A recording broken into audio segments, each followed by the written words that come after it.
So para sa mga seniors na pagkagising sa umaga, hirap igalaw yung mga daliri, no? Nakaganyan, matigas, at masakit, namamanhid yung mga kamay, masakit yung kamay, hanggang braso, namamanhid rin yung braso, matigas. Ito, para sa mga seniors, gawin nyo ito araw-araw pagkagising sa umaga. Okay, so mag-umpisa tayo, increase natin muna ang blood circulation, open wide yung mga fingers, ganyan lang. Taas na rin natin ang shoulders, elbow, galaw na rin natin elbow. Gawin natin ito ng 30 repetitions. Ganyan. Okay, so ganyan. Taas ang elbow. Kung kaya na maitaas pati sa shoulder, gawin natin yan. Yan.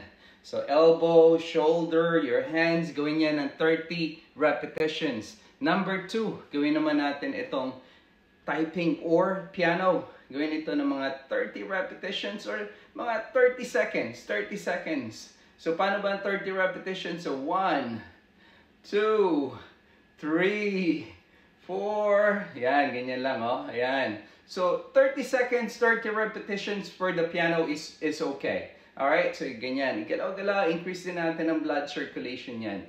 Alright? So, number 3 exercise, yung hook naman. Hook. Ganyan. Maganda rin ito sa mga pasyenteng may carpal tunnel syndrome or may tendinitis or may trigger finger. Ayan. So, napakaganda nitong hook exercise. Gawin natin itong 30 repetitions. Ayan.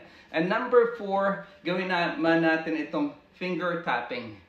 Ayan. So, 30 repetitions or 30 seconds. Ayan. So, finger tapping. Yan. And the last one. Ito, napakaganda nito. Sa thumb area, kung masakit dito, i-stretch lang natin. Make sure wag masyadong madiin. Just do this radial deviation. Just like that. 30 repetitions. Maganda rin ito sa may carpal tunnel syndrome, may thumb problem.